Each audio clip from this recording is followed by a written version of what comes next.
bisa memperoleh Alkitab, membelinya memang cukup berat bagi jemaat kami di pedesaan. Jadi itu menjadi pergumulan kami selama ini, dan puji Tuhan pergumulan itu Tuhan menjawab melalui Lembaga Alkitab Indonesia dengan wujud nyata hari ini hadir di tengah-tengah kami dan menyerahkan Alkitab ini. Sepanjang tahun 2025, Tuhan telah menuntun langkah kita.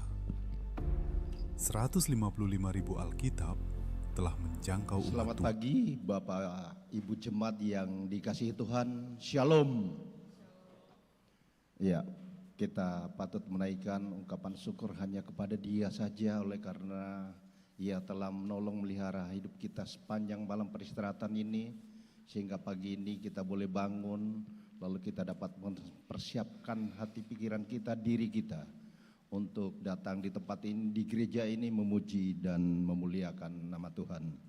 Sekali lagi dengan tidak mengurangi rasa hormat kami kepada Bapak Ibu Jemaat, jikalau masih ada HP-nya yang belum dinonaktifkan atau di silent, dengan penuh kasih kami mohon untuk di silent dalam waktu sementara saja.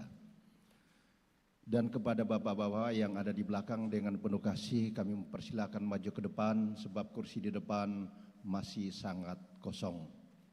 Dengan penuh kasih kami mempersilakan Bapak Ibu Jemaat yang ada di belakang maupun yang ada di samping, kami mempersilakan untuk maju ke depan mengisi kursi-kursi yang kosong.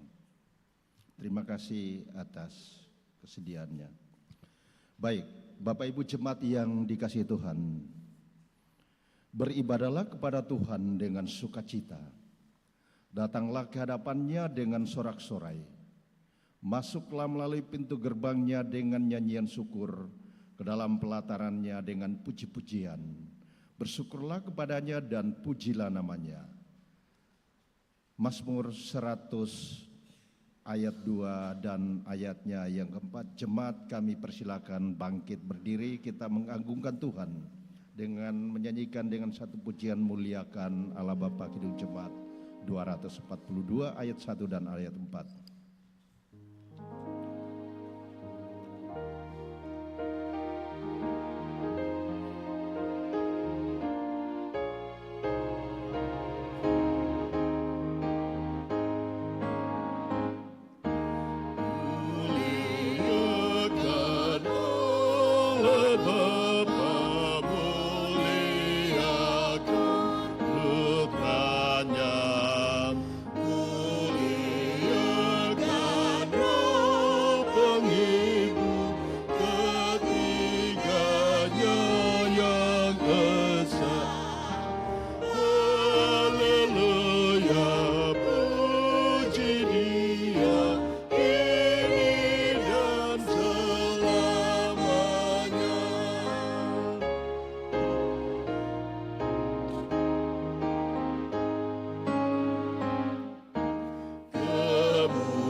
Dalam nama Allah Bapa dan Anak dan Roh Kudus, ibadah ini ditahbiskan.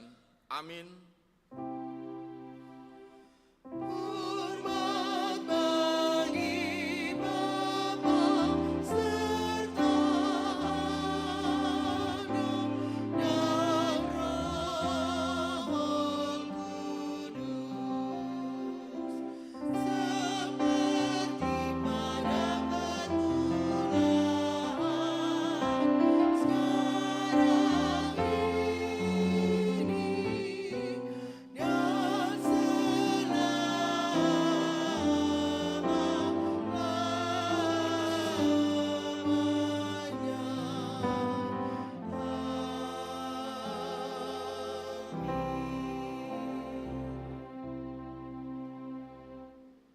kasih karunia, dan damai sejahtera dari Allah Bapa kita dan dari Tuhan Yesus Kristus menyertai saudara-saudara.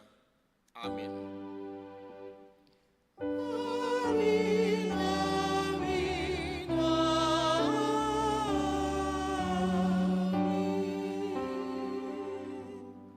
Dengarkanlah olehmu hukum Allah sebagaimana yang terdapat di dalam kitab Ulangan pasal 6 ayat 4 sampai 9 berbunyi demikian. Dengarlah hai orang Israel, Tuhanlah Allah kita, Tuhan itu Esa. Kasihilah Tuhan Allahmu dengan segenap hatimu, dengan segenap jiwamu, dan segenap kekuatanmu. Apa yang kuperintahkan kepadamu pada hari ini, haruslah kau taruh dalam hatimu. Haruslah engkau mengajarkannya berulang-ulang kepada anak-anakmu dan membicarakannya ketika engkau duduk di rumahmu, atau sedang dalam perjalanan, ketika engkau berbaring atau bangun. Engkau harus juga mengikatkannya sebagai tanda pada tanganmu dan menjadikannya lambang di dahimu. Haruslah engkau menuliskannya pada tiang pintu rumahmu dan pada pintu gerbang kotamu. Demikian hukum Allah. Tuhan menolong kita. Kita responi dengan Kidung Jemaat 466 ragam A.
Kita akan masuk di dalam pengakuan dosa, dan pengakuan dosa ini kita ganti dengan lagu dari NKB ayat 12, nomor 12, ayat 1 dan 2 kita nyanyikan dalam posisi berdoa. Marilah dengan kerendahan hati kita mengaku dosa di hadapan Allah dengan menyanyikan nyanyian NKB 12 ayat 1 dan 2. O Tuhanku, kau datang ke dunia.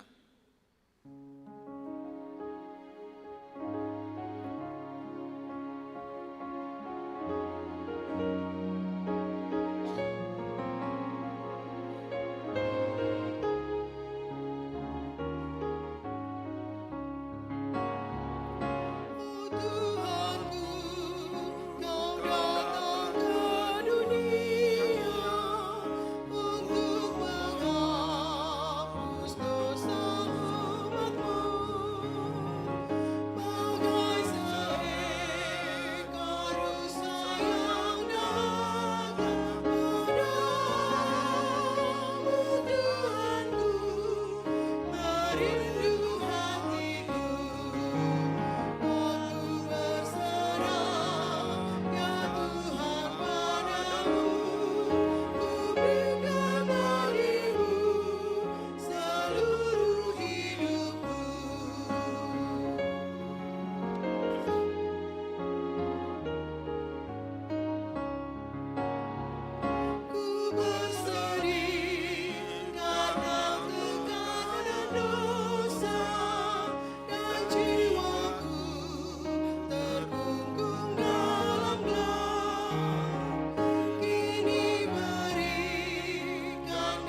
sebagai pelayan Tuhan Yesus Kristus, saya memberitakan pengampunan dosa kepada saudara yang dengan tulus ikhlas mengaku dosa di hadapan Allah. Seperti tertulis dalam kitab Injil, Allah berkata, "Karena begitu besar kasih Allah akan dunia ini, sehingga Ia telah mengaruniakan anaknya yang tunggal, supaya setiap orang yang percaya kepadanya tidak binasa, melainkan beroleh hidup yang kekal." Yohanes pasal 3 ayat 16. Nah, mari kita hayati amanat pengucapan syukur bulanan. Saudara-saudara, ibadah syukur bulanan ini dilakukan sebab kita semua meyakini bahwa segala perolehan kita asalnya dari Tuhan. Seperti firman-Nya dalam Mazmur pasal 24 ayat 1, bahwa Tuhanlah yang empunya bumi serta segala isinya, dan dunia serta yang diam di dalamnya. Oleh karena itu bersukacitalah, karena segala yang baik diberikan Tuhan Allahmu kepadamu dan kepada seisi rumahmu.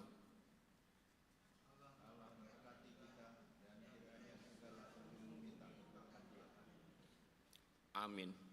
Pintu gerbang terbukalah.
Nah, sebelum kita masuk di dalam pelayanan firman Tuhan yang akan dibawakan oleh mahasiswa PKM, yaitu Saudara David Silaban, kita akan masuk di dalam doa pemberitaan firman Tuhan, dan doa ini kita ganti dengan nyanyian Kidung Jemaat 53 ayat 1 dan 2. Tuhan menyertai kamu,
Bapak Ibu jemaat yang dikasihi Tuhan, firman Tuhan yang menjadi bahan perenungan pada kita hari ini terambil dari Injil Lukas pasalnya yang ke-6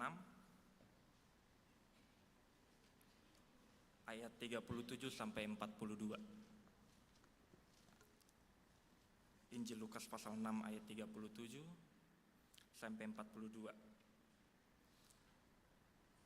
Saya akan membacakannya untuk kita semua Bapak Ibu dan jemaat sekalian. Mari kita memperhatikannya secara bersama-sama. Lembaga Alkitab Indonesia memberikan judul perikop, jangan menghakimi. Janganlah menghakimi dan kamu pun tidak akan dihakimi. Janganlah menghukum dan kamu pun tidak akan dihukum. Ampunilah dan kamu akan diampuni. Berilah dan kamu akan diberi. Suatu takaran yang baik, yang dipadatkan, yang diguncang dan yang tumpah keluar akan dicurahkan ke dalam pangkuanmu. Sebab ukuran yang kamu pakai untuk mengukur akan diukurkan kepadamu. Yesus menyampaikan lagi suatu perumpamaan kepada mereka. Dapatkah orang buta menuntun orang buta? Bukankah keduanya akan jatuh ke dalam lubang? Seorang murid tidak lebih daripada gurunya, tetapi siapa saja yang telah selesai pendidikannya akan sama dengan gurunya. Mengapa engkau melihat serpihan kayu di dalam mata saudaramu, sedangkan balok di dalam matamu sendiri tidak engkau ketahui? Bagaimanakah engkau dapat berkata kepada saudaramu, saudara, biarlah aku mengeluarkan serpihan kayu yang ada di dalam matamu, padahal balok yang di dalam matamu tidak engkau lihat? Hai orang munafik, keluarkanlah dahulu balok dari matamu, setelah itu engkau akan melihat dengan jelas untuk mengeluarkan serpihan kayu itu dari matamu. Demikianlah firman Tuhan Bapak Ibu jemaat yang dikasihi Tuhan. Yang berbahagialah ialah mereka yang mendengarkan firman Allah dan yang memeliharanya di dalam hatinya. Haleluya. Haleluya, haleluya, haleluya.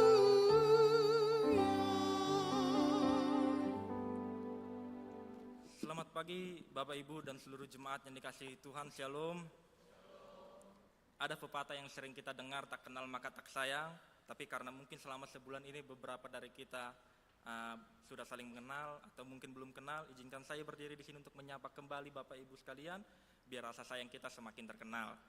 Perkenankan saya memperkenalkan diri kembali. Nama saya David Silaban Bapak Ibu,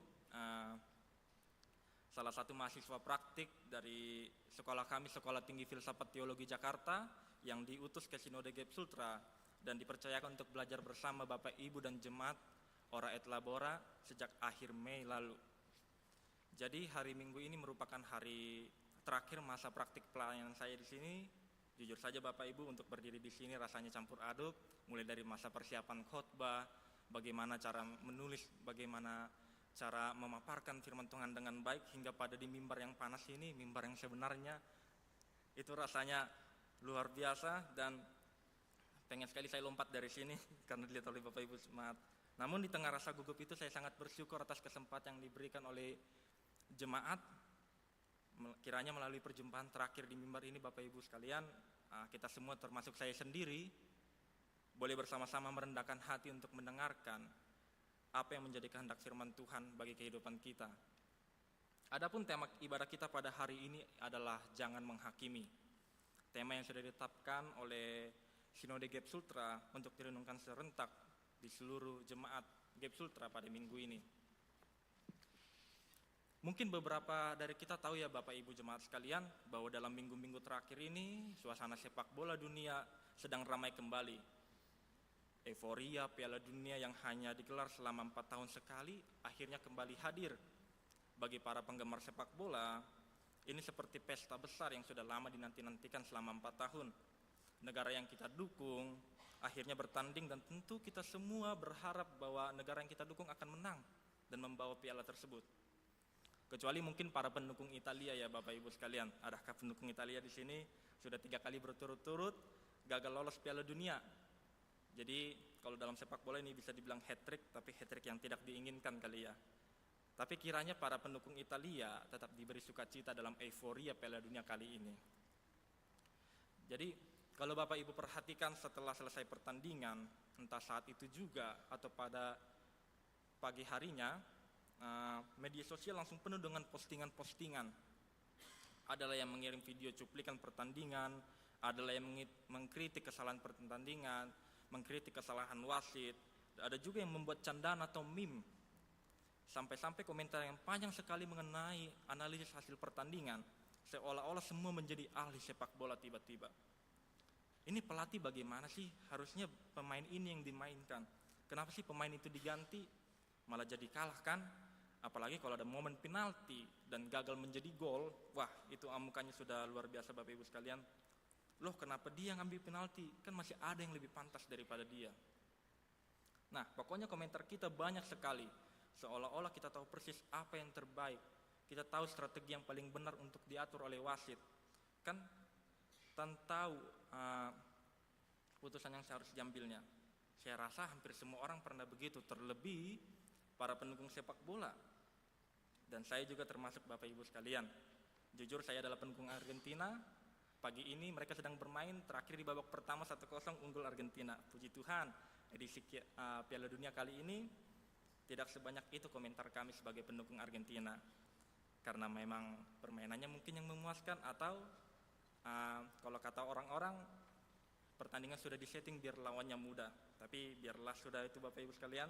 Kalau misalnya kami disetting untuk menang terus, puji Tuhan. Nah, kalau Bapak Ibu coba kita pikirkan sejenak.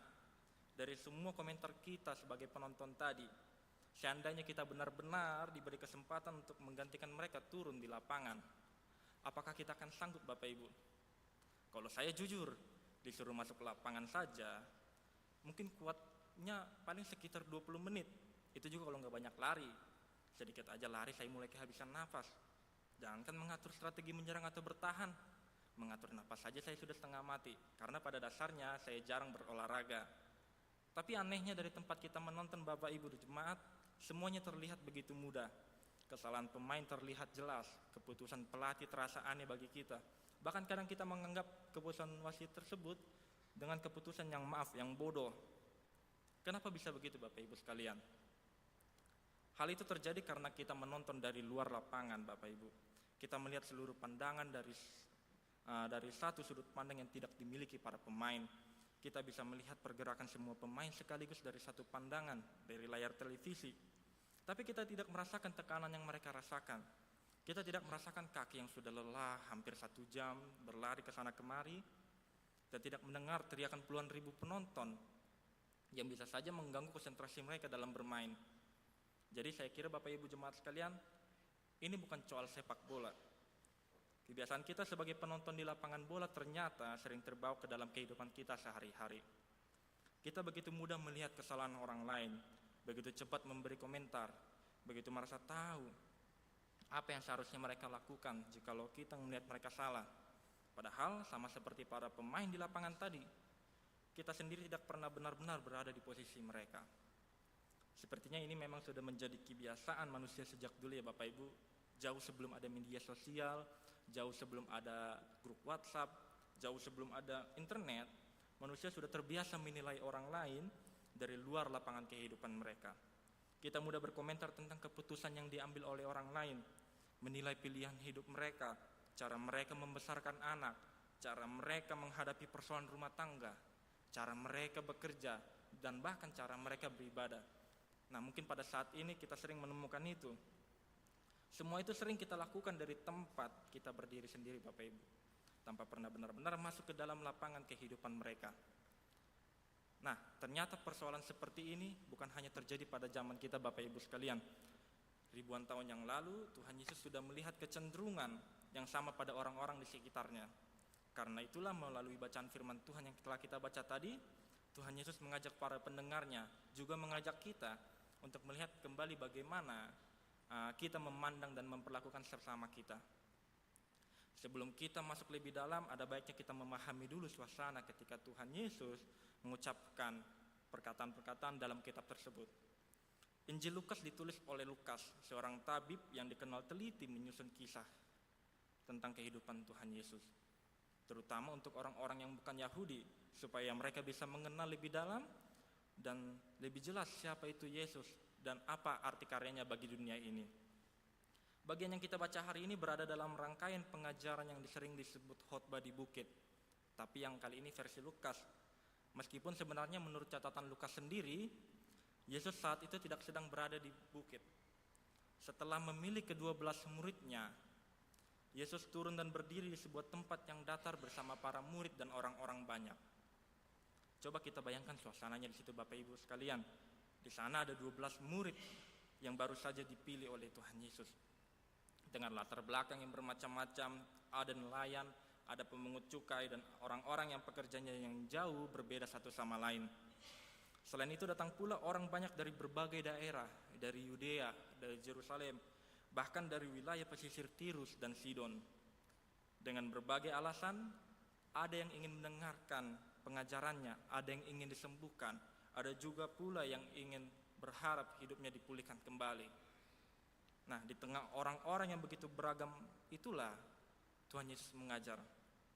Ia sedang membentuk murid-muridnya untuk memiliki cara hidup yang mencerminkan kerajaan Allah, cara hidup yang sangat berbeda dengan budaya keagamaan pada waktu itu, yang seringkali lebih sibuk menilai orang lain daripada menolong orang lain. Kita melihat hal ini berulang kali dalam Injil Lukas jika kita lihat bagaimana para pemimpin agama begitu menekankan aturan-aturan dan ukuran-ukuran lahiriah tentang siapa yang dianggap benar dan siapa yang dianggap berdosa.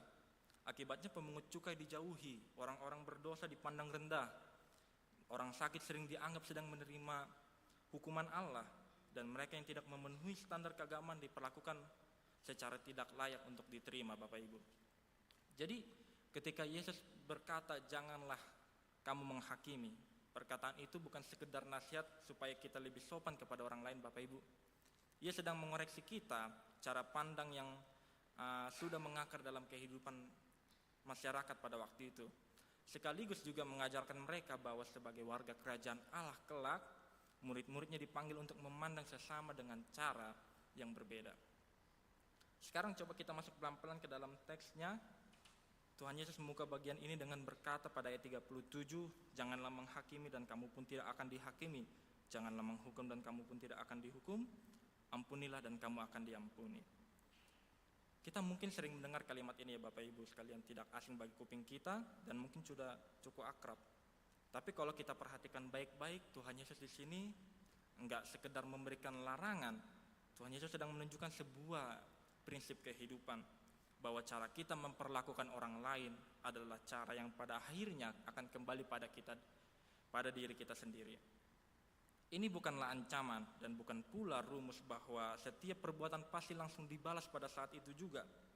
Tapi ini prinsip yang Tuhan Yesus ajarkan kepada kita. Orang yang hidup dengan hati yang penuh penghakiman biasanya akan hidup di dalam dunia yang penuh penghakiman. Sedangkan orang yang belajar mengampuni dan bermurah hati sedang membangun relasi yang dipenuhi dengan kasih dan pengampunan. Supaya maksud ini jelas, Tuhan Yesus melanjutkan dengan sebuah gambaran yang sangat akrab bagi masyarakat pada waktu itu Bapak Ibu sekalian. Bagaimana takaran gandum atau biji-bijian di pasar. Pada ayat 38 di sana, pada zaman itu penjual yang jujur tidak hanya mengisi wadahnya sampai batas atas, tapi ia akan menguncangnya lebih dahulu supaya rongga-rongga kosongnya terisi, lalu dipadatkan lagi, lalu ditambah lagi sampai benar-benar penuh, bahkan melimpah. Jadi kalau kita mencari gambaran yang lebih dekat mungkin dengan kehidupan kita sekarang Bapak Ibu sekalian, bagaimana kita membeli beras di pasar. Ada pedagang yang menuangkan berasnya langsung diratakan bagian atasnya, dan ada juga kadang sedikit dikurangi supaya pas. Tapi ada juga pedagang yang baik yang setelah mengisinya mengetuk atau menggoyangkan dahulu wadahnya supaya berasnya turun, lalu ditambah lagi sampai penuh, bahkan sedikit menggunung di atas. Nah, jujur sebagai pembeli kita pasti senang, kita merasa diberi bonus. Kita merasa dilayani dengan tulus, bukan dengan perhitungan yang pelit. Lalu Tuhan Yesus memakai gambaran ini Bapak Ibu untuk berbicara tentang cara kita memperlakukan sesama. Jangan menjadi orang yang selalu menghitung dengan ukuran sekecil mungkin ketika berhadapan dengan orang lain, yang sedikit-sedikit menghakimi, sedikit-sedikit menyalahkan, sedikit-sedikit mencari kekurangan. Sebaliknya, milikilah hati yang lapang, yang memberi ruang bagi pengertian, belas kasihan dan pengampunan, sebab ukuran itulah yang pada akhirnya akan kembali kepada diri kita sendiri. Ada satu hal yang menarik untuk kita renungkan bersama di sini Bapak Ibu sekalian, bahwa ukuran yang kita pakai untuk menilai orang lain itu sebenarnya sedang lahir dari dalam hati kita sendiri. Misalnya ada yang begitu mudah curiga bahwa orang lain sedang membicarakan dirinya, padahal bisa jadi karena dirinya sendiri yang terbiasa membicarakan orang lain bersama teman-temannya, sehingga mengira semua orang melakukan hal yang sama kepada dirinya. Ada juga yang cepat menuduh orang lain punya niat buruk, padahal bisa jadi hatinya sedang menyimpan niat hati yang sama. Bahkan tidak jarang kecurigaan seseorang terhadap orang lain justru lahir dari pengalaman yang pernah ia alami sendiri, atau dari luka yang belum selesai dalam dirinya mungkin. Seseorang yang pernah dikecewakan karena dibohongi misalnya, bisa jadi lebih mudah dicuriga kepada orang lain, bukan karena orang itu memang berbohong, tapi karena lukanya sendiri belum pulih. Tentu ini tidak selalu berlaku untuk setiap keadaannya Bapak Ibu. Tidak semua kecurigaan lahir dari hal seperti itu. Tapi paling tidak ini mengajak kita untuk berhenti sejenak. Jangan-jangan cara kita memandang orang lain justru sedang memperlihatkan seperti apa keadaan kita sendiri. Dari sini Tuhan Yesus melanjutkan dengan sebuah perumpamaan yang menyentuh pengalaman sehari-hari mereka. Begitu juga dengan kita mungkin. Dapatkah orang buta menuntun orang buta? Bukankah keduanya akan jatuh ke dalam lubang? Jadi bagi orang-orang yang mendengar Tuhan Yesus waktu itu, Bapak Ibu sekalian, gambaran ini mungkin memang kayaknya udah mudah dipahami ya. Mereka mengenal betul orang-orang buta dalam kehidupan sehari-hari mereka, sehingga mereka tahu jika orang yang tidak dapat melihat memaksa menjadi penuntun bagi orang yang tidak dapat melihat juga, keduanya akan tersesat, keduanya akan sama-sama jatuh. Tapi mungkin yang dimaksud Tuhan Yesus di sini adalah bukan kebutaan mata, melainkan kebutaan hati.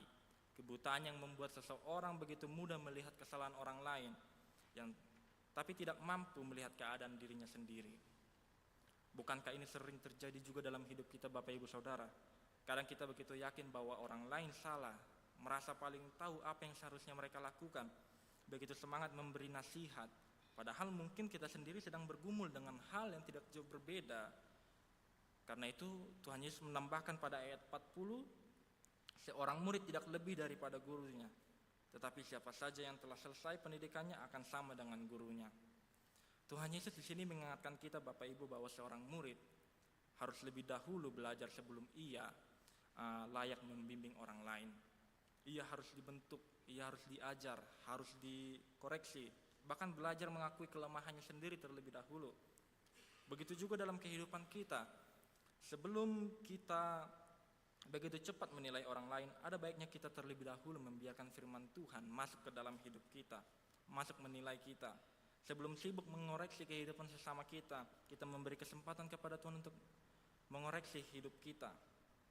Ini bukan berarti kita harus menjadi manusia sempurna Bapak Ibu, baru boleh bisa menasihati orang lain. Tapi setidaknya kita memiliki kerendahan hati untuk mengakui bahwa kita pun masih sama-sama sedang belajar menjadi murid-murid Tuhan. Dan dari sinilah Yesus mendengar bahwa Yesus membawa para pendengarnya kepada gambaran yang mungkin paling terkenal dalam perikop ini. Mengapa engkau melihat serpihan kayu di dalam di mata saudaramu, sedangkan balok di dalam matamu sendiri tidak engkau ketahui? Jadi kalau kita bayangkan secara harfiah Bapak Ibu sekalian, gambaran ini sebenarnya agak lucu dan agak aneh. Bayangkan aja ada seseorang yang matanya kemasukan balok kayu yang besar, penglihatannya sudah pasti terganggu. Tapi justru orang itulah yang sibuk menunjuk mata orang lain. Melalui gambaran yang kontras ini Bapak Ibu, Tuhan Yesus sedang menunjukkan betapa anehnya hati manusia ketika dikuasai sikap menghakimi. Kita bisa sangat teliti melihat kesalahan orang lain, tapi sangat longgar menilai diri sendiri. Begitu peka terhadap kekurangan sesama, tapi begitu sulit mengakui kelemahan diri kita sendiri. Karena itulah Tuhan Yesus menyebut sikap ini sebagai kemunafikan. Bukan karena orang itu keliru melihat memang ada selumbar di mata saudaranya. Bisa saja memang ada kesalahan di sana. Tapi persoalannya bukan pada apa yang ia lihat, melainkan pada dirinya sendiri yang tidak jujur terhadap keadaan hatinya. Lalu Tuhan Yesus tidak berhenti di situ Bapak Ibu. Ia tidak berkata, sudahlah jangan pernah peduli pada kehidupan orang lain. Sebaliknya ia berkata pada ayat 42, keluarkanlah dahulu balok dari matamu, setelah itu engkau akan melihat dengan jelas untuk mengeluarkan serpihan kayu itu dari mata saudaramu. Di sini artinya Bapak Ibu sekalian, Tuhan Yesus tidak melarang kita menegur atau menolong sesama kita. Yang Ia atur adalah urutannya. Mulailah dari diri kita sendiri, biarkanlah Tuhan lebih dahulu membentuk hati kita, menyingkapkan balok yang ada dalam hidup kita. Barulah dengan hati yang rendah, dengan kasih, dan dengan kejernihan kita bisa benar-benar menolong saudara kita, bukan untuk menghakiminya, tapi untuk memulihkannya. Nah, sampai di sini mungkin ada yang bertanya, kalau begitu bagaimana kita membedakan antara menegur dan menghakimi? Sebab dalam kenyataannya seringkali kita bertemu, teguran itu dipandang sebagai penghakiman, dan sebaliknya penghakiman dianggap sebagai teguran. Saya kira bedanya ada pada niat ya Ibu, Bapak, dan muatan hati di balik di sana. Menegur lahir dari kasih, ada keinginan untuk menolong, supaya saudara kita bisa keluar dari kesalahan atau dosanya. Sedangkan menghakimi lebih berpusat pada menghukum tanpa unsur kasih di dalamnya, dan sering lahir dari hati yang belum bersih, serta niat yang kurang tulus dalam menegur, yang pada akhirnya membuat orang lain merasa direndahkan. Mungkin kita pernah mengalaminya sendiri Bapak Ibu sekalian. Ada teguran yang walaupun terasa menyakitkan saat mendengarnya, tapi di dalamnya kita bisa merasakan ada orang-orang yang benar-benar peduli dan berharap kita menjadi lebih baik. Tapi ada juga perkataan yang meskipun disampaikan dengan kata-kata yang sopan, terasa lebih seperti menjatuhkan daripada menolong. Karena itu sebelum kita menegur seseorang, ada baiknya kita bertanya lagi kepada diri kita sendiri, apakah yang mau kita sampaikan ini lahir dari kasih yang ingin menolong, atau justru dari keinginan untuk merasa lebih benar daripada orang lain. Jadi Bapak Ibu dan jemaat yang dikasihi Tuhan, kebetulan juga minggu ini bagi jemaat kita, jemaat Oraet Labora, adalah minggu mengumpulkan persembahan syukur bulanan, di mana kita semua akan mengumpulkan persembahan syukur kita masing-masing.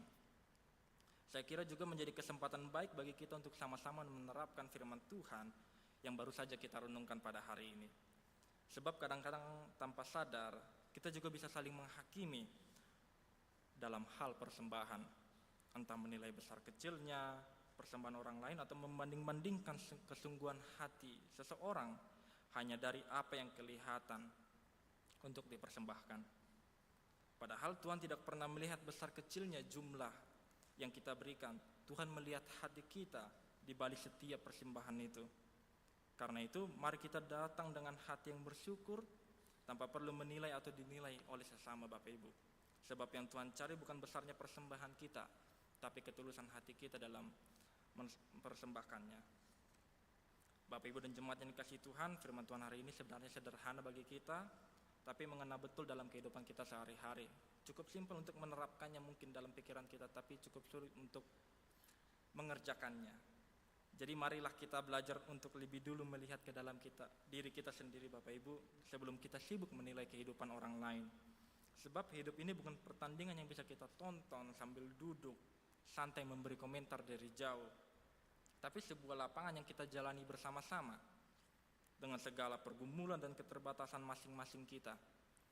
Kiranya Tuhan menolong kita untuk memiliki hati yang lebih dulu mau dikoreksi olehnya, supaya dari hati yang sudah dijamah Tuhan ini, kita bisa saling mengasihi dan menolong sesama kita dengan tulus, bukan untuk menghakimi mereka.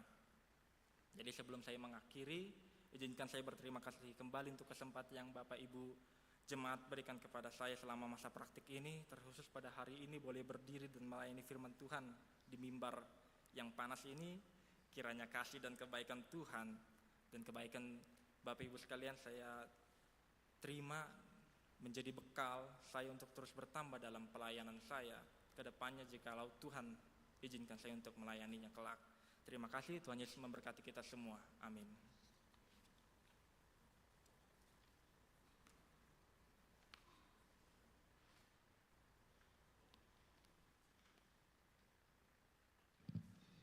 Jemaat yang dikasihi Tuhan, kita akan masuk dalam persembahan syukur, dan hari ini ada persembahan syukur bulanan. Setelah Bapak Ibu jemaat menyerahkan persembahan syukurnya, kita akan membawa persembahan syukur bulanan kita masing-masing.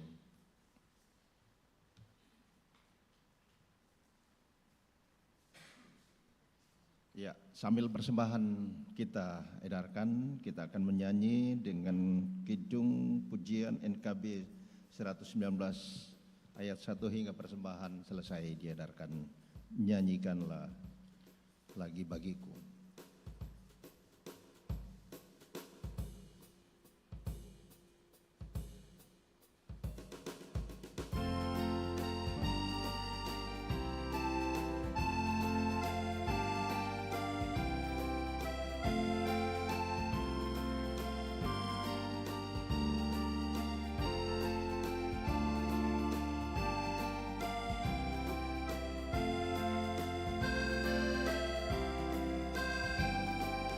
Nyanyikan lagi bagiku firman kehidupan, sungguh mulia dan merdu firman kehidupan, firman yang terindah, ajarku setia, indah benar, ajaib benar, firman kehidupan, indah benar, ajaib benar, firman kehidupan.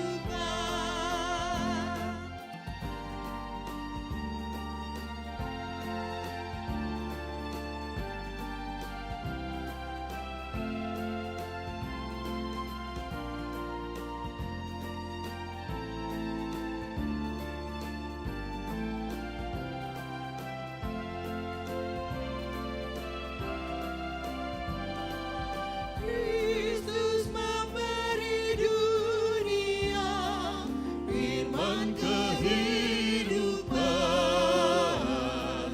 Hai pendosa, dengarkanlah firman kehidupan.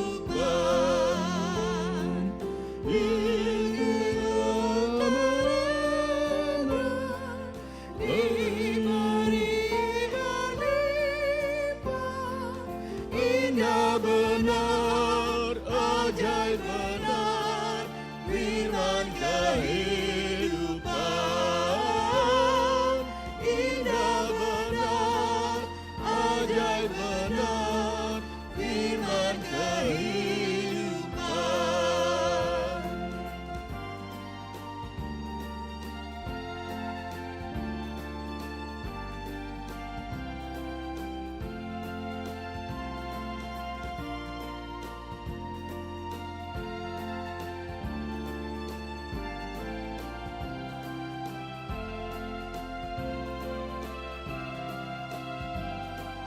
Manislah gema Injilnya, firman kehidupan,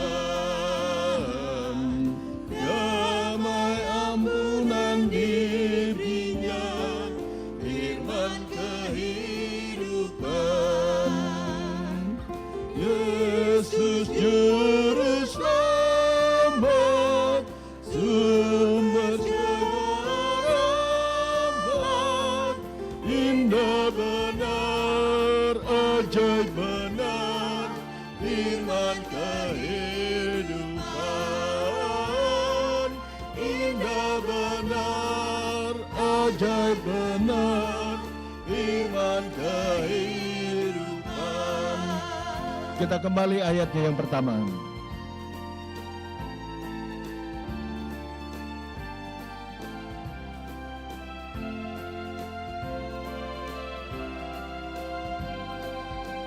Nyanyikan lagi bagiku firman kehidupan, sungguh mulia dan merdu firman kehidupan.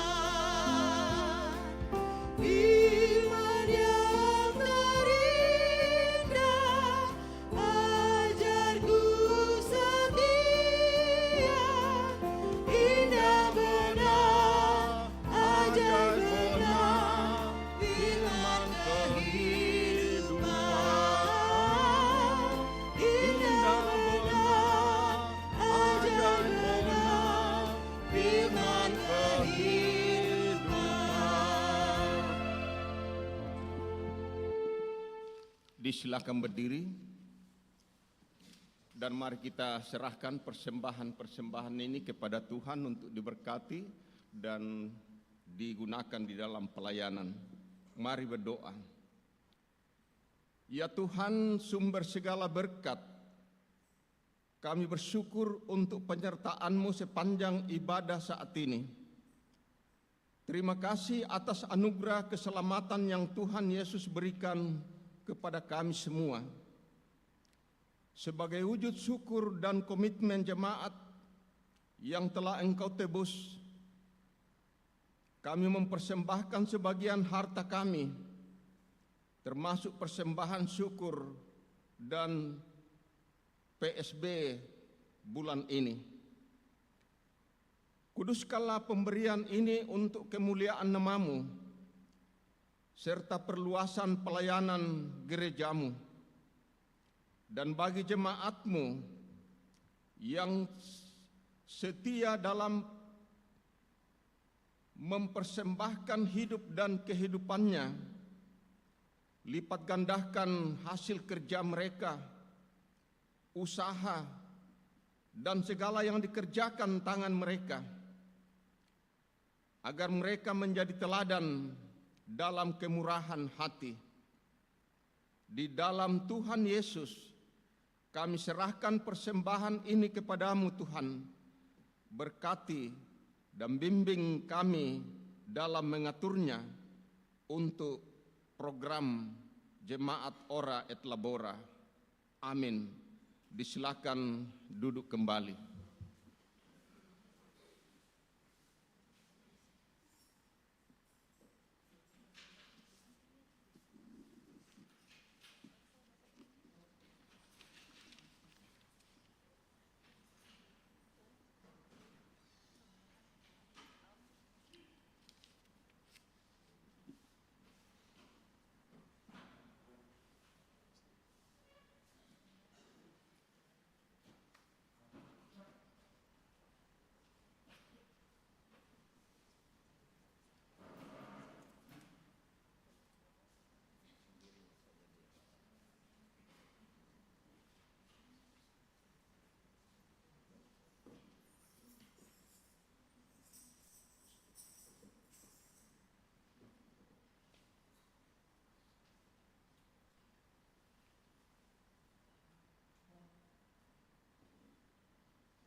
Yang mau ikut Tuhan Yesus lebih lagi, tepuk tangan buat dia. Haleluya.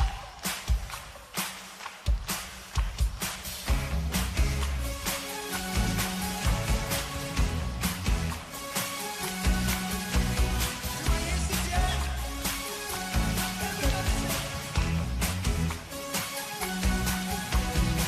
Buat jalan yang baru, supaya aku tidak terjatuh.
Terima kasih, Tuhan memberkati. Disilakan berdiri dan kita akan bersama mengucapkan pengakuan iman rasuli bersama dengan seluruh umat kudus di segala waktu dan tempat. Dan kita akan nyanyikan pengakuan ini.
Silakan duduk kembali.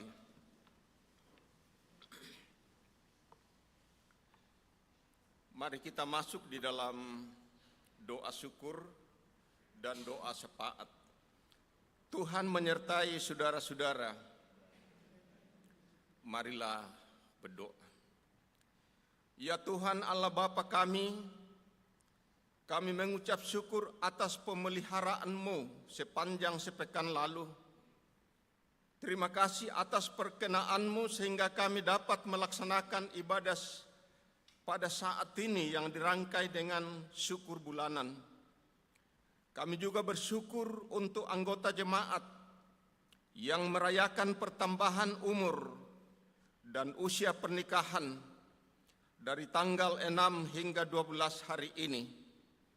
Berkati setiap langkah kehidupan, berikan kesehatan, dan keluarga mereka terus diberi sukacita, agar senantiasa menjadi saksi untuk memuliakan nama-Mu. Tuhan, di fase awal pertumbuhan bagi anak bayi dan balita, anak dari anggota jemaat yang Engkau kasihi.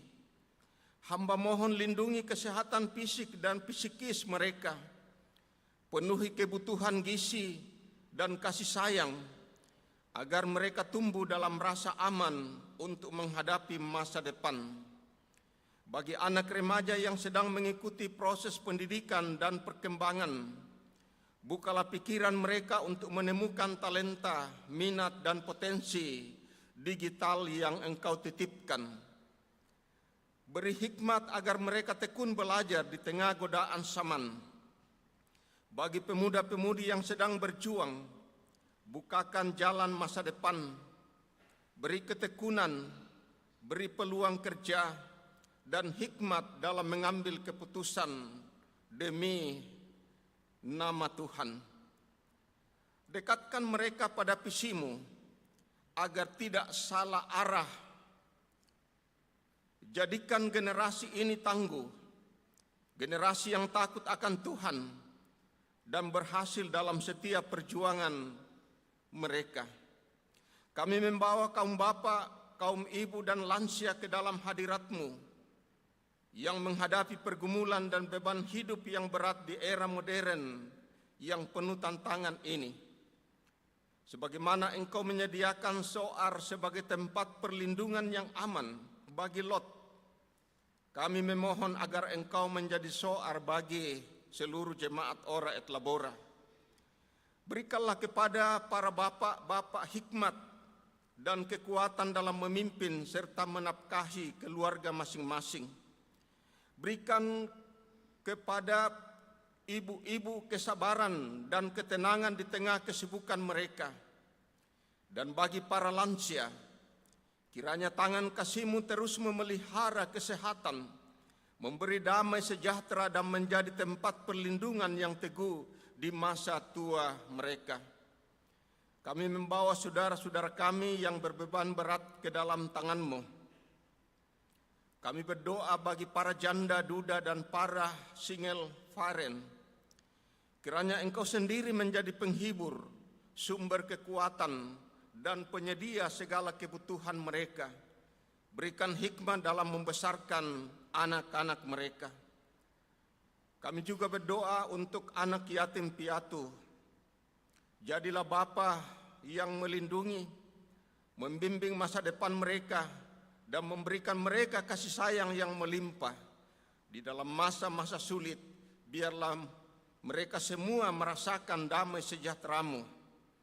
Kami berdoa untuk para pelayan khusus di jemaat ini. Berikan hikmat dalam menggembalakan jemaat. Berkati dalam menjalankan tugas penggembalaan, serta komisi-komisi dan pengurus kategorial dalam melayani setiap talenta jemaat. Berikan roh kerendahan hati dan kesatuan bagi seluruh jemaat agar mereka bertumbuh dalam iman. Dan jadikanlah jemaat Ora et Labora sebagai saksi tentang kasih-Mu di tengah-tengah masyarakat. Kami berdoa bagi para koster.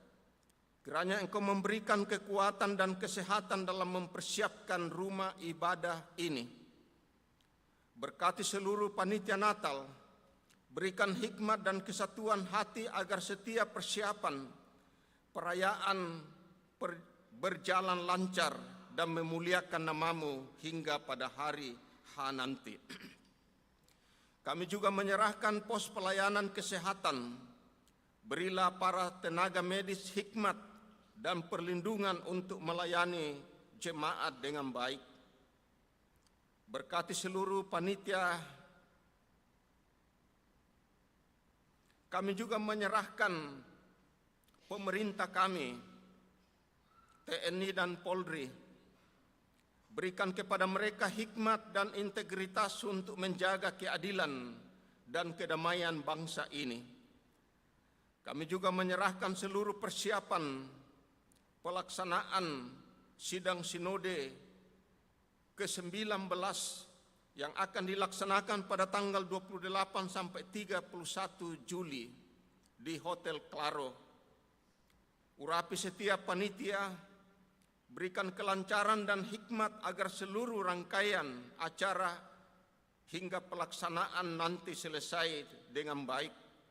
Dan secara khusus berdoa untuk Majelis Pekerja Harian Sinode bersama staf untuk mempersiapkan materi-materi, biarlah semua boleh dirampungkan dengan baik. Ya Bapa di dalam surga, sumber segala kesembuhan, kami membawa anggota jemaat yang sedang menjalani masa pemulihan. Bapak Markus Rombe, Nyonya Saharia Rere, Nyonya Margareta Yunus Papang, Ibu Elizabeth Intoviana, Bapak Amari Makara, Bapak Johan Rampoalo, Teresia Silitonga, Bapak Paulus Tandipailang, Oma Yasi, Ibu Kopina Edianti atau Ibu Bayu, Bapak Sam Sitorus, Ibu Yeni Bonde, Ibu Mary Sepon, Ibu Marice Kalaeng, Bapak Hamadong, Ibu Cornelia Sandu, Ibu Evelyn Alfonsina Renata Martin, Aprilia yang sedang dirawat di Rumah Sakit Bahtera Mas, dan Bapak Nerius Madaun, Bapak mertua dari Bapak Julius Motangki yang sedang dirawat di Rumah Sakit Laki Padada, Tanah Toraja. Kami mohon Tuhan Engkau pulihkan tubuh, jiwa, dan roh mereka. Berikan hikmat bagi para tenaga medis dan berkati setiap anggota berkati setiap pengobatan yang dijalani dan seluruh anggota keluarga yang mendampingi. Doa-doa dan iman Engkau dengarkan. Kami mengucap syukur atas penyertaan-Mu di sepanjang masa mahasiswa PKM, Saudara kekasih kami David Silaban di Jemaat Ora et Labora. Terima kasih atas perlindungan, atas kesehatan dan berkat yang Engkau curahkan hingga pada hari ini berakhir masa PKM saudara kami.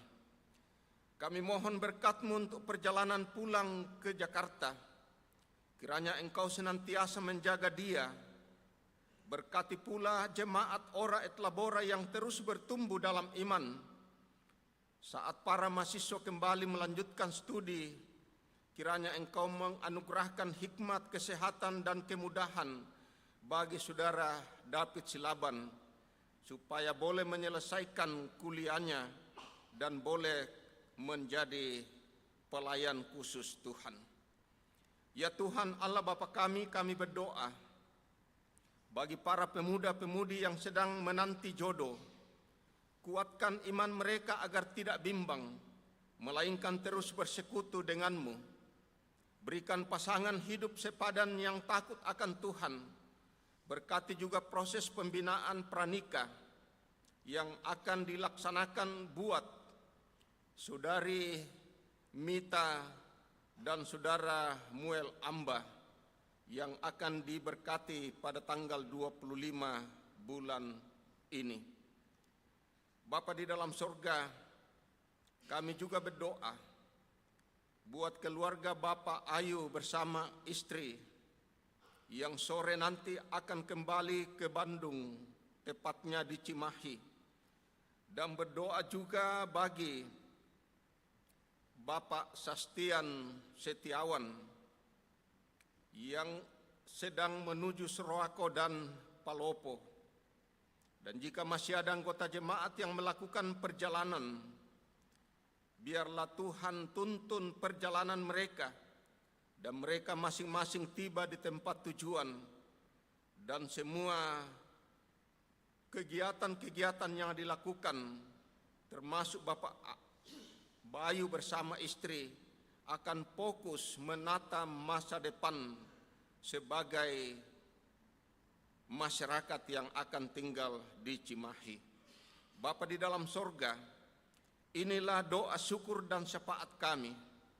Kami mohon Engkau berkenan menyahuti dan menyempurnakan, karena kami semua datang menyampaikan kepadamu hanya di dalam Tuhan kami Yesus Kristus.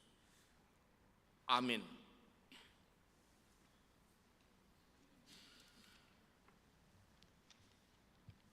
Jemaat yang dikasihi Tuhan, sebelum kita mendengarkan warta jemaat, kita akan mempersilahkan sosialisasi perwakilan Lembaga Alkitab Indonesia berkaitan dengan program Satu Dalam Kasih. Kepada Ibu Kori Kapoyos, disilahkan.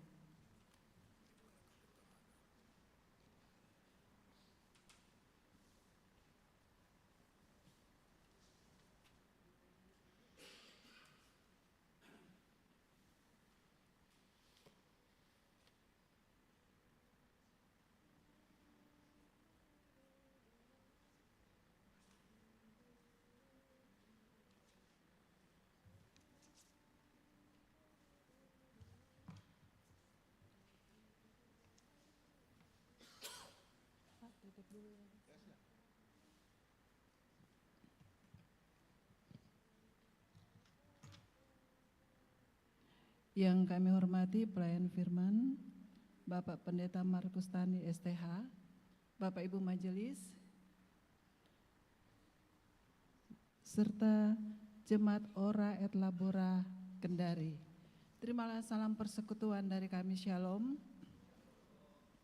Atas nama Lembaga Alkitab Indonesia, saya Kori Kapoyos bersyukur kepada Bapa di sorga atas izinnya lah melalui pengurus yang ada di gereja ini, sehingga saya dapat berdiri di depan Bapak Ibu sekalian untuk menyampaikan satu program dari Lembaga Alkitab Indonesia yang diberi nama Satu Dalam Kasih. Tentu Bapak Ibu, saudara-saudara bertanya-tanya, seperti apakah program Satu Dalam Kasih itu? Sebelum saya lanjutkan, saya menyampaikan visi dari Lembaga Alkitab Indonesia adalah firman Tuhan menjangkau semua generasi. Untuk mencapai visi ini, maka LAI melaksanakan misinya. Yang pertama adalah menerjemahkan Alkitab ke dalam berbagai bahasa daerah. Untuk perjanjian lama ditempuh waktu 15 tahun, untuk perjanjian baru ditempuh waktu 5 tahun. Misinya yang kedua adalah mencetak dan menerbitkan Alkitab serta bagian-bagiannya. Apakah yang dimaksud dengan bagian-bagiannya? Dari Alkitab itu sendiri terbit buku-buku rohani untuk semua kalangan usia. Misinya yang ketiga adalah menyebarkan Alkitab ke daerah perkotaan sampai ke pelosok-pelosok Nusantara. Di misi yang ketiga inilah adanya program Satu Dalam Kasih. Apakah yang dimaksud dengan program Satu Dalam Kasih itu? Ada saudara-saudara kita yang berada di pelosok-pelosok Nusantara. Secara geografis mereka sangat jauh dari perkotaan. Mereka rindu membaca firman Tuhan. Mereka rindu mengenal Tuhannya secara pribadi. Tetapi mereka tidak memiliki Alkitab. Melalui hamba Tuhan setempat menyampaikan hal ini ke gereja induk mereka yang ada di perkotaan. Lalu gereja ini menyurat ke sinode, lalu sinode meneruskan ke Lembaga Alkitab Indonesia, minta supaya Lembaga Alkitab Indonesia membagi Alkitab secara gratis di wilayah pelayanan mereka. Sebagai informasi,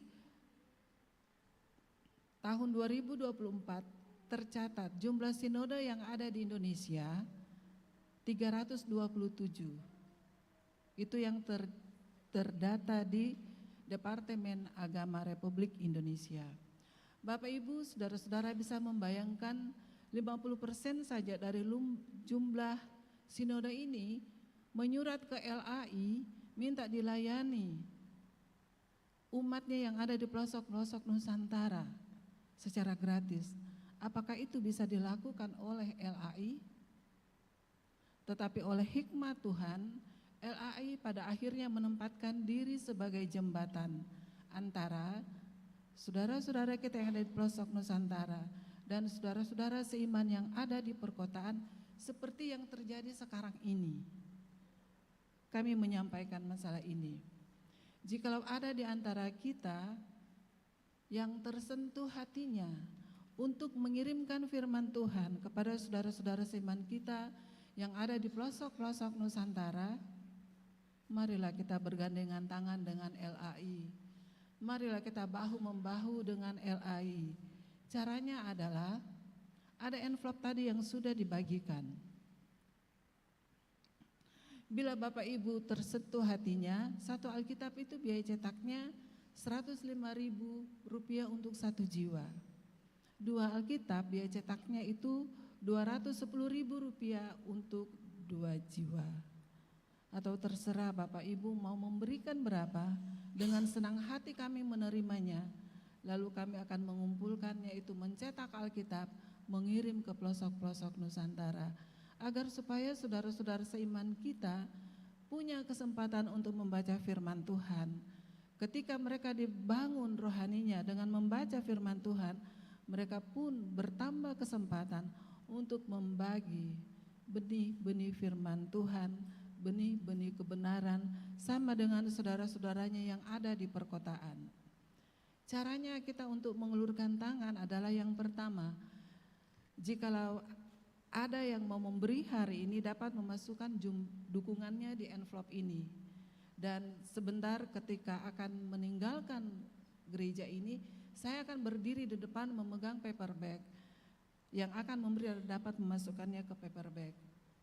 Tapi Bapak Ibu sekalian, ketika sudah memasukkan jumlah dukungannya dalam envelope ini, lalu hatinya berubah.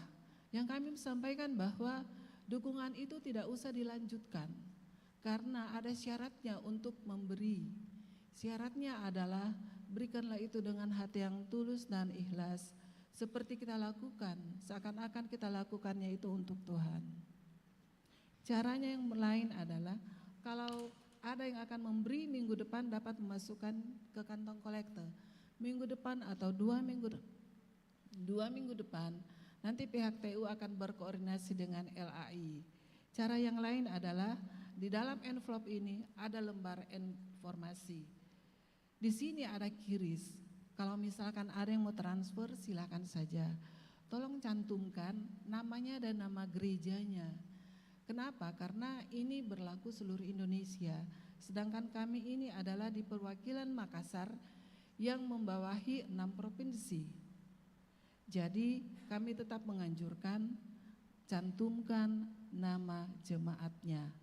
Kalau itu berhasil, tolong resinya itu dikirim ke nomor WA yang tertera di sini atau tunjukkan ke saya, nanti saya foto. Itu cara yang kedua. Cara yang ketiga adalah di sini juga ada nomor rekening Bank Mandiri.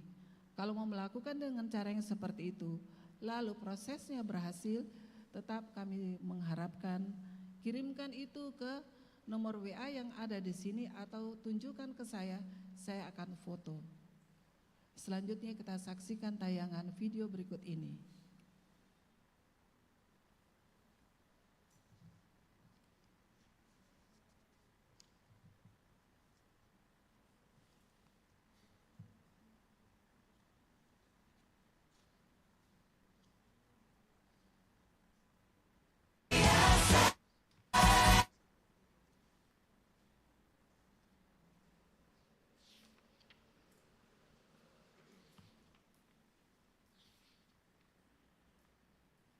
Sambil menunggu diputarnya video ini, di dalam suka dan duka, sedih dan senang, kau selalu bersamaku.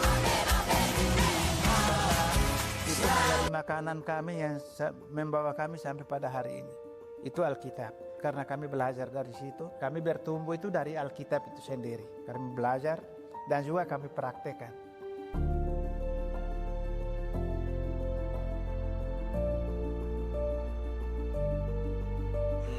Bisa memperoleh Alkitab, membelinya memang cukup berat bagi jemaat kami di pedesaan. Dan itu menjadi pergumulan selama ini, dan puji Tuhan pergumulan itu Tuhan menjawab melalui Lembaga Alkitab Indonesia dengan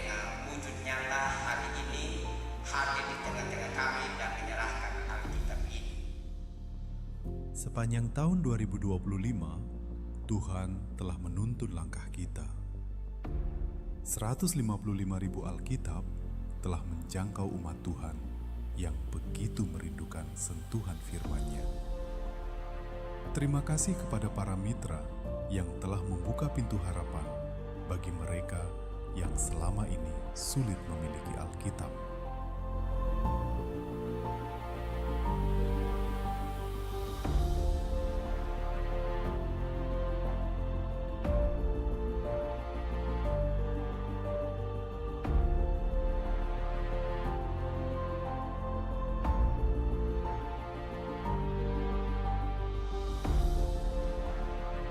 Toko-toko yang menjual bacaan-bacaan rohani maupun Alkitab itu tidak ada, bukan jarang, tapi tidak ada sama sekali.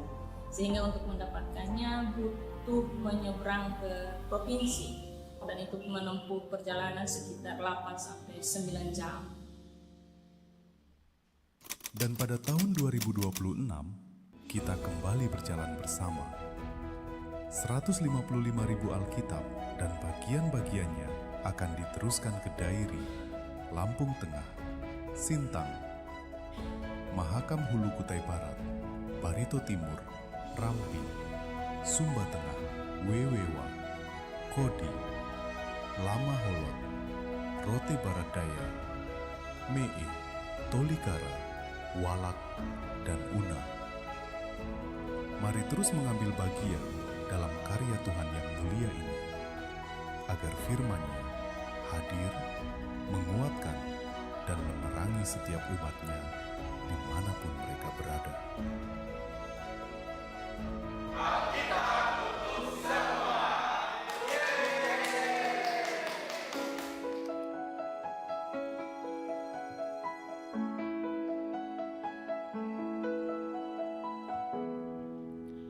Ya, video ini memberikan informasi buat kita bahwa tahun lalu kami sudah melaksanakan kegiatan ini dan tahun ini akan dilaksanakan nanti pada bulan Oktober dan bulan November.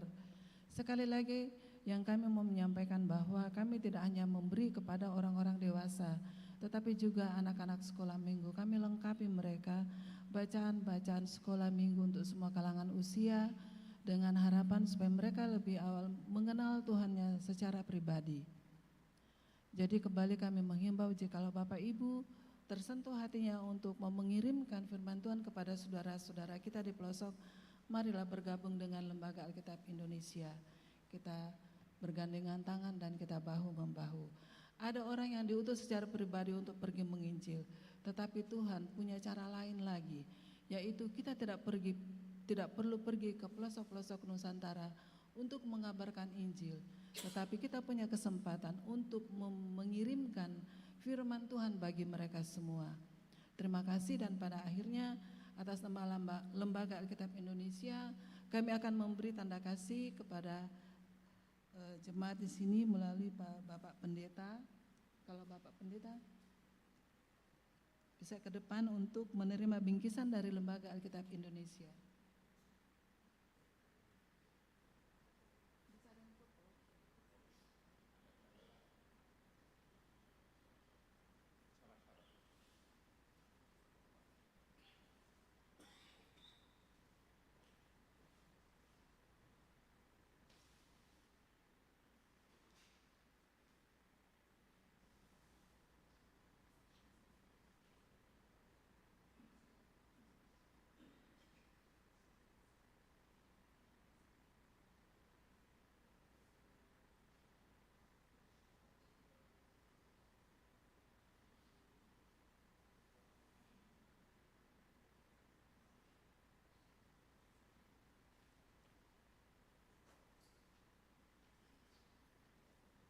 Oke, Bapak Ibu, terima kasih.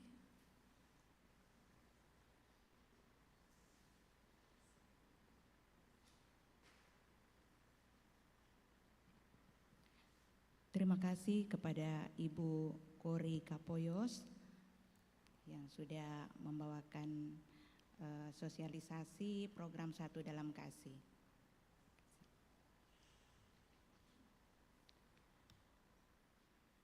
Selanjutnya kita akan mendengarkan sambutan dari Ketua BPMJ kepada Bapak Pendeta Markus Tani STH, disilahkan.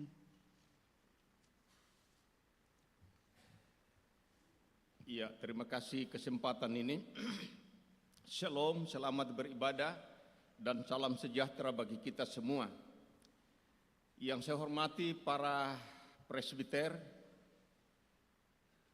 dan pengurus kategorial dan juga perwakilan dari LAI Cabang Makassar yang boleh hadir pada saat ini untuk mensosialisasikan salah satu program LAI bagi saudara-saudara kita. Dan yang saya kasihi saudara mahasiswa PKM, saudara David Silaban. Nah, atas nama Badan Pekerja Majelis Jemaat Orel, saya mengucapkan terima kasih yang sebesar-besarnya kepada saudara David Silaban. Kurang lebih 2 bulan lamanya saudara telah menyelesaikan masa PKM di jemaat ini. Kehadiran dan pelayanan saudara mungkin terasa singkat dan memang singkat, tetapi sungguh menjadi berkat. Nah, jika kita merefleksikan kembali masa pelayanan saudara di jemaat ini dari tanggal 25 Mei sampai hari ini, dapat dianalogikan seperti makna kota Zoar. Dalam Alkitab, Zoar yang berarti kecil, tapi menjadi kota perlindungan bagi Lot dan keluarganya bernaung dan diselamatkan. Nah, meskipun pelayanan saudara David Silaban mungkin terasa kecil atau terlihat kecil dan baru dimulai, namun dampaknya nyata sebagai tempat perlindungan, penguatan iman, dan membawa penyegaran bagi keselamatan kita semua, terkhusus bagi saudara David. Nah, bagi kami sekecil apapun pelayanan, tapi dilandasi dengan kasih Kristus, itu membawa dampak besar bagi pertumbuhan gerejanya. Nah, mewakili seluruh presbiter, kategorial dan jemaat, saya memohon maaf apabila ada hal-hal yang kurang berkenan di hati saudara David selama berinteraksi dan selama melayani jemaat Ora et Labora. Salam kami buat para dosen STT Jakarta, dan semoga ke depan waktunya jangan terlalu singkat belah. Kalau bisa 2 bulan, karena masih banyak pelayanan yang seharusnya saudara David harus jalani. Nah, ucapan terima kasih secara khusus kepada keluarga Bapak Penatua Bonga Tasiklayuk yang sudah bersedia menjadi bapak angkat saudara mahasiswa PKM, di mana keluarga ini telah mendukung dan menerima mahasiswa PKM sebagai mana anaknya sendiri,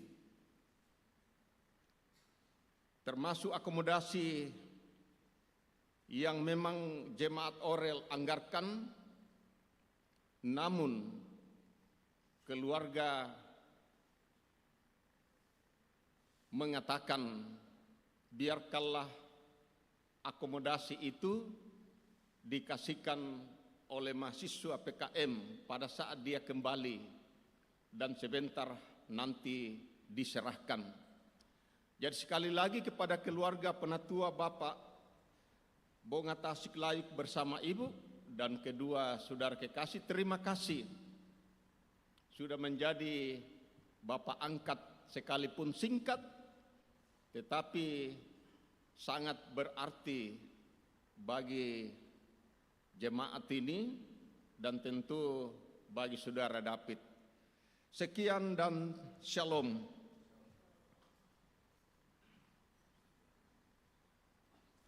Selanjutnya kita akan mendengarkan ucapan terima kasih dari Saudara David Silaban. Pada Saudara David disilahkan.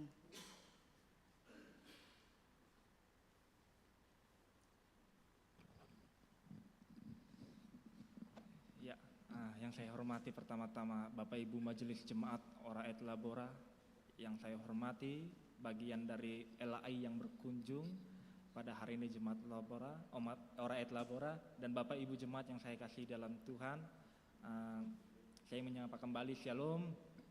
Pertama-tama kita panjatkan puji syukur kita kepada Tuhan hingga pada pagi hari ini kita masih bisa beribadah. Terlebih saya juga masih bisa melayani di jemaat ini. Jujur sebelum saya ke sini ekspektasi saya sangat tinggi. Saya mungkin gampang untuk berbaur kepada semua orang.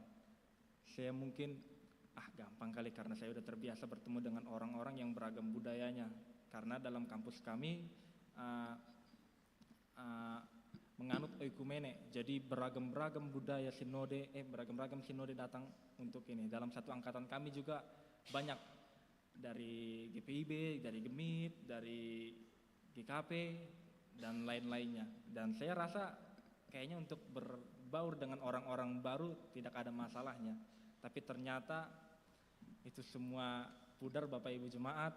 Sangat susah sekali saya ketika berbaur dengan Bapak Ibu. Jadi pertama-tama mungkin bukanlah terima kasih, tapi mohon maaf jikalau selama ini saya masih kurang dalam bertutur kata, dalam bersikap kepada Bapak Ibu Jemaat. Tapi puji Tuhan, saya berterima kasih atas penerimaan Bapak Ibu Jemaat selama ini. Dari awal saya berangkat sini, tiba saya di Sinode kemarin, langsung dijemput oleh Pak Pendeta Markus Tani bersama Bang Evan, baru langsung menuju ke rumah orang tua angkat saya di sini, Bapak Penatua Bonga Tasik, beserta keluarga yang mau menerima saya. Saya sangat bersyukur atas penerimaan Bapak Ibu Jemaat, begitu juga terkhusus pada keluarga saya di sini. Bapak Penatua Bonga Tasik dan keluarga, Ibu Maria beserta Kak Abi, Bang Abel yang mau menerima saya dengan baik. Terima kasih atas kepedulian, terima kasih atas penerimaan yang benar-benar saya rasakan seperti di rumah sendiri. Terima kasih atas cerewetnya Ibu yang selalu mengingat saya untuk makan, yang selalu mengingat saya untuk nambah makan. Padahal saya jujur kalau makan saya juga tidak terlalu banyak, tapi tetap aja Ibu nyuruh saya untuk nambah makan.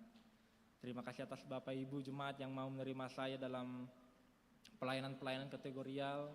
Maafkan saya jikalau selama ini saya masih kurang dalam kontribusi dalam kategorial, terkhusus pada kategorial SMAR, Sekolah Minggu Anak Remaja, dan juga kategorial PKPG. Baru kemarin saya melayani, bergabung dengan ibadah para pemuda. Maafkan saya lah abang kakak sekalian jikalau dalam pelayanan saya selama saya di sini kontribusi saya masih kurang. Begitu juga dengan teman-teman SMAR, Bapak Ibu guru sekolah minggu yang masih mau menerima saya dalam kelas-kelas sekolah minggu. Walaupun saya mungkin belum berkontribusi di sana, tapi itulah Bapak Ibu, saya masih belajar, belum siap untuk, maksudnya bukan belum siap, tapi masih terus menggali apa yang perlu dilakukan dalam suatu jemaat. Terima kasih untuk rayon-rayon yang mau menerima saya dalam melayani. Mungkin rayon satu yang belum saya kunjungi selama ini, mohon maaf Bapak Ibu rayon 1 jikalau saya belum sempat hadir untuk mengikuti ibadah-ibadah rayon. Rayon 2, rayon 3, rayon 3 terlebih, rayon rumah saya sendiri karena Bapak Penatua Bonga Tasik juga dari rayon 3. Terima kasih atas rayon 3 yang mau menerima saya.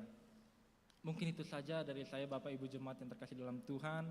Kiranya selalu pelayanan Tuhan di dunia ini selalu dilancarkan, begitu juga seluruh gereja di dunia ini. Tuhan menyertai kita semua. Shalom.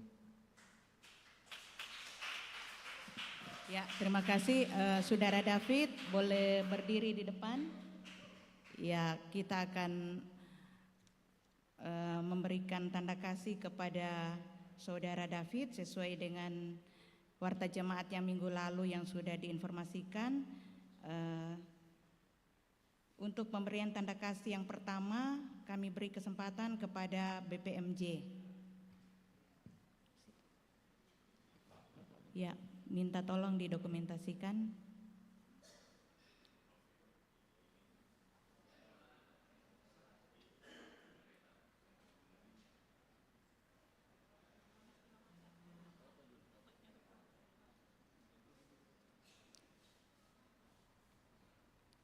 Selanjutnya bersiap-siap dari kategorial, bila ada dari PK Lansia. Ya, ada.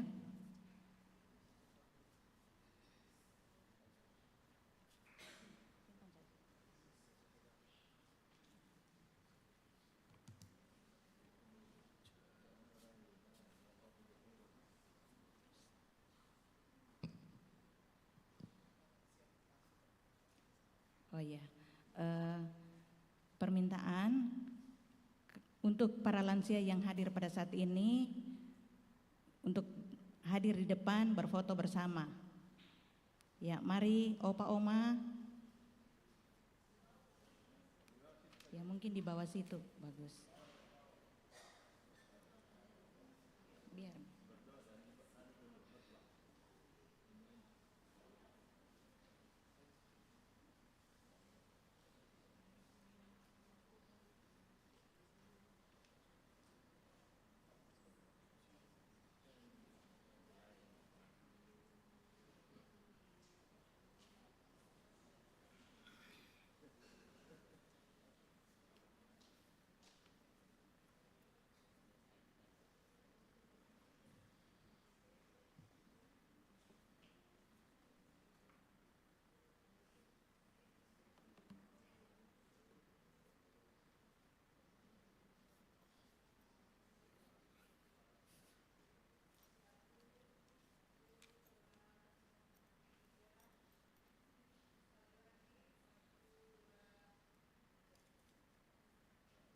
Ya, penyerahan tanda kasih. Ya, silakan kembali ke tempat duduknya masing-masing Bapak Ibu. Selanjutnya dari pelayanan kategorial PKB. Pria kaum bapak.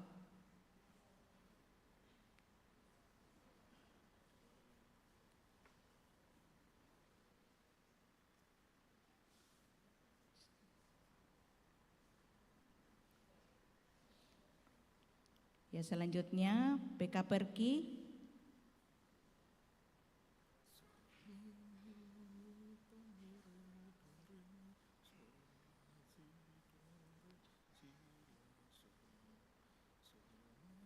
Berikutnya bersiap PKPG.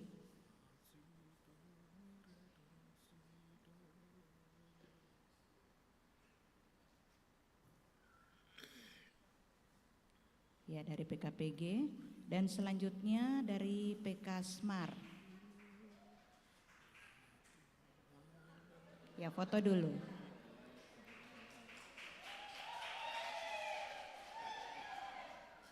Ada plusnya. Ya, PK Smar, sudah? Ya, Mama angkat. Mama angkat. Katanya terkenal dengan cerewetnya.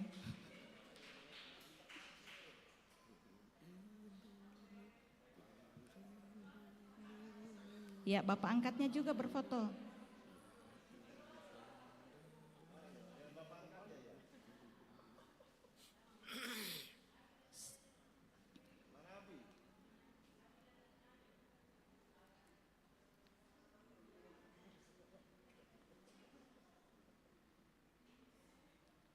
Ya, selanjutnya bila ada Bapak Ibu anggota jemaat yang akan memberikan tanda kasih, kami silahkan. Iya, mohon maaf. Dari rayon dulu, rayon 1.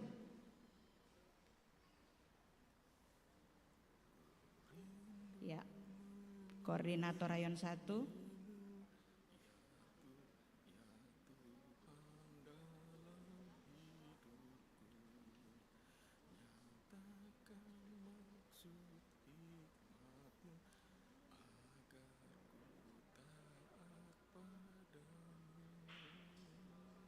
Selanjutnya dari Rayon 2,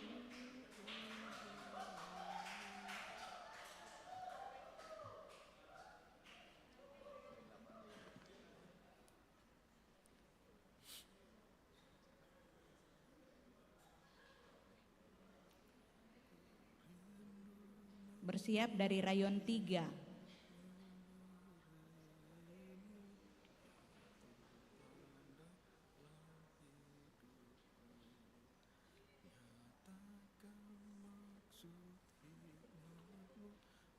Dari Rayon 4,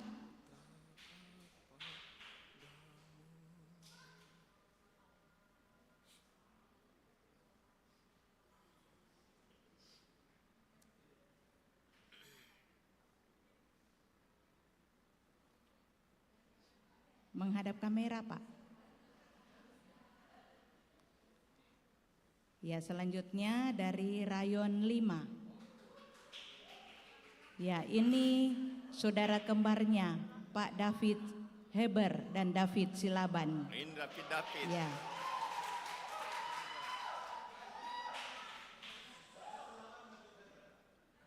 Oh, tukar ya. Ya. Terima kasih. Selanjutnya dari Bapak Ibu jemaat yang mewakili untuk memberikan tanda kasih, bila ada kami beri kesempatan. Ya, apabila tidak ada, ya terima kasih atas tanda kasih yang diberikan kepada Saudara David Silaban. Kepada Saudara David disilakan kembali ke tempat.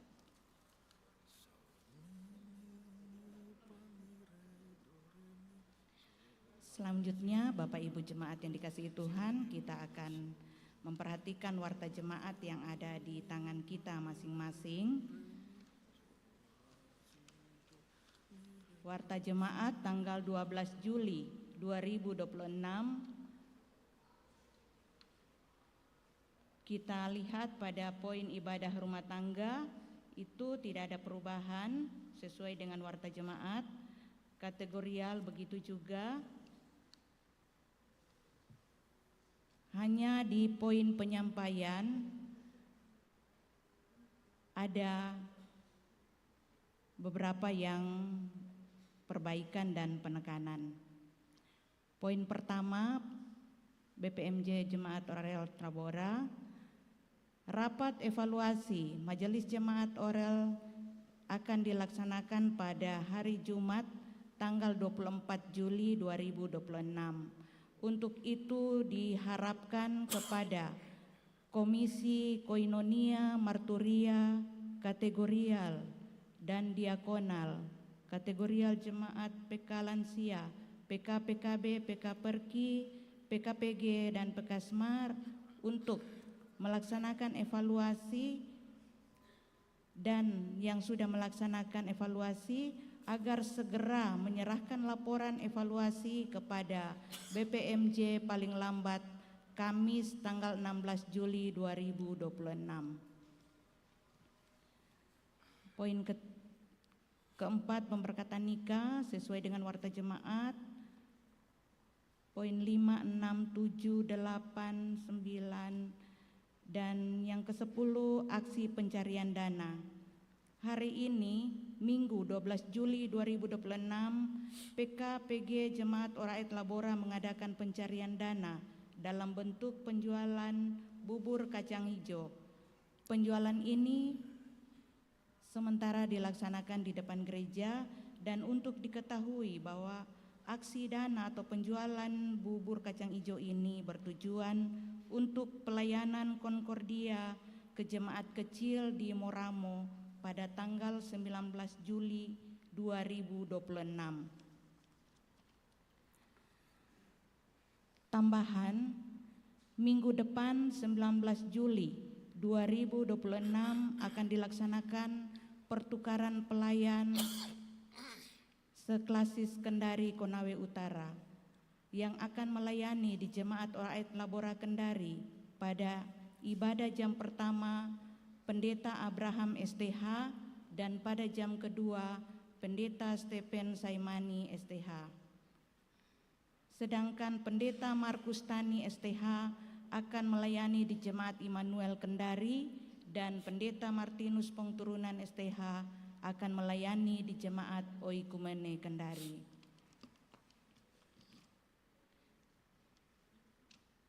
Selanjutnya, Majelis Jemaat Oraet Labora mengucapkan selamat ulang tahun kepada Bapak Ibu Jemaat yang berulang tahun sepanjang minggu ini dan kepada pasangan suami istri yang berulang tahun pernikahan sepanjang minggu ini pada tanggal 13 Juli sampai 19 Juli 2026.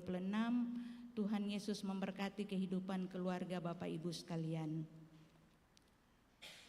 Selanjutnya, jemaat yang hadir pada ibadah jam kedua ini, laki-laki 59 orang, perempuan 96 orang, jumlah 155 orang. Demikian warta jemaat, Tuhan memberkati kita semua. Amin. Disilakan berdiri.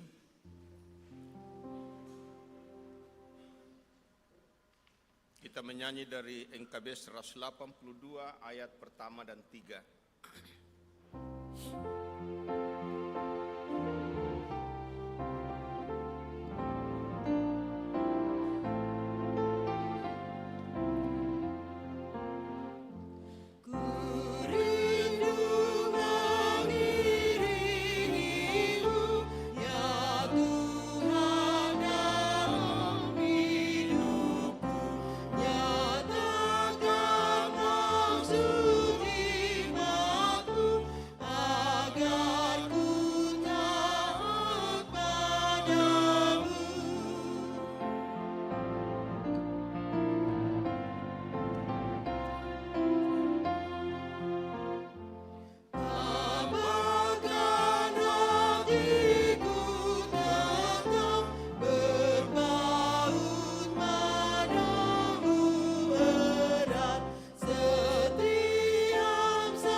Kembalilah di dalam kehidupan kita dengan berkat Tuhan ini. Anugerah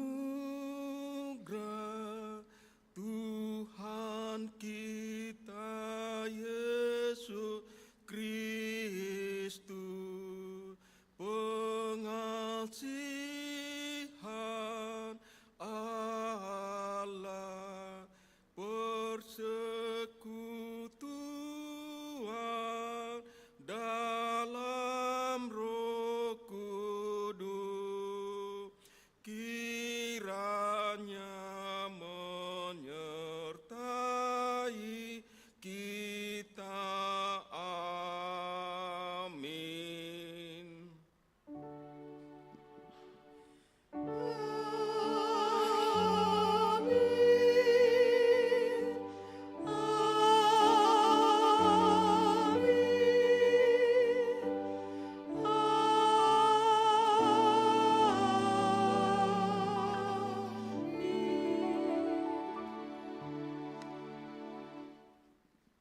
Jemaat yang dikasihi Tuhan, mengakhiri ibadah kita saat ini, kita akan memuji Tuhan dari NKB 213 ayat yang 1 dan ayatnya yang ketiga.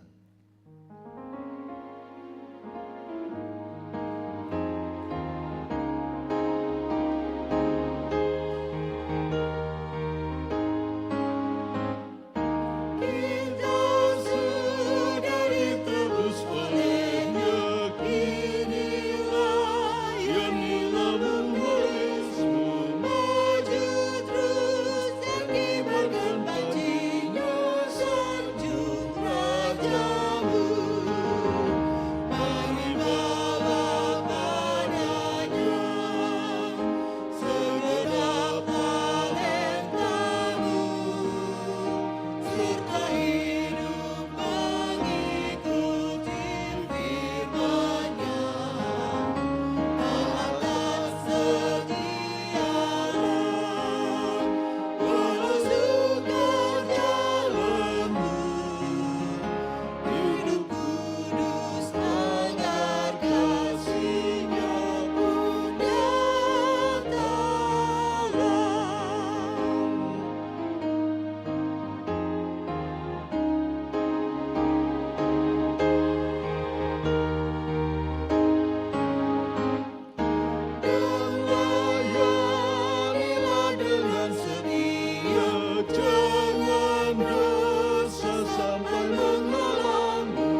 Jemaat yang dikasihi Tuhan, demikianlah rangkaian ibadah kita pada saat ini. Terima kasih, selamat jalan, tiba di rumah dengan penuh damai sejahtera Tuhan. Shalom.